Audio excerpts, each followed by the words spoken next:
Vous entendez de plus en plus parler dans l'actualité de coopératives, d'entreprises qui ont du sens.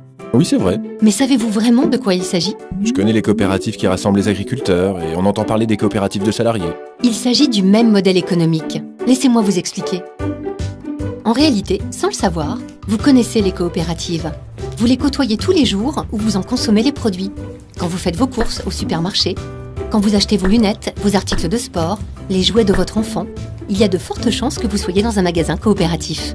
Ouvrez vos placards, faites le tour de votre cuisine. Lait, beurre, viande, légumes, fruits, farine, conserves, coopératif. Et plus de 20 millions de Français sont sociétaires d'une banque coopérative. Ok, mais concrètement, c'est quoi une coopérative ? Une coopérative est une entreprise pas tout à fait comme les autres.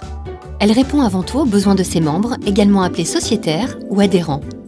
Toutes les activités peuvent être concernées. La production et la vente de biens, le financement, l'habitat, le service à la personne, la gestion de l'énergie, la mise en commun de services, absolument tout.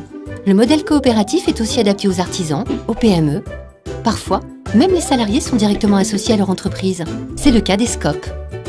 Ah bon ? Mais qu'est-ce qu'elles ont de plus que les autres entreprises ? Ce sont des sociétés où la personne prime sur le capital.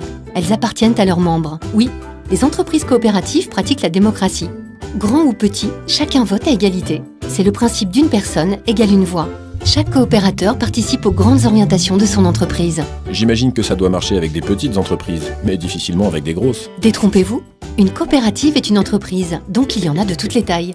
D'ailleurs, en France, certaines sont leaders sur leur marché et se déploient à l'international. Tout est une question d'organisation. La démocratie s'organise à tous les échelons. La coopérative place toujours le sociétaire au cœur de sa stratégie. C'est assez original comme idée. La force d'une coopérative, c'est que la richesse créée sert le territoire, participe au développement local et à toute l'économie française. Le développement local ? La richesse créée n'est pas redistribuée à des actionnaires extérieurs. Une part des résultats est partagée entre les membres et une part est mise en réserve dans la coopérative. Ces réserves impartageables assurent la solidité financière de l'entreprise au fil des générations et lui permet de développer ses activités et d'investir sur son territoire. C'est bien généreux, votre système. Généreux n'est pas le terme exact. Disons que chacun y trouve son compte entre bénéfices personnels et intérêts collectifs. C'est de la solidarité. C'est un modèle qui a fait ses preuves depuis plus d'un siècle. De plus en plus d'entrepreneurs, de sociétaires partagent leurs valeurs. Et c'est un mouvement qui se développe en France et dans le monde entier. C'est génial. Voilà des entreprises libres, solidaires et performantes. Les coopératives, des entreprises responsables.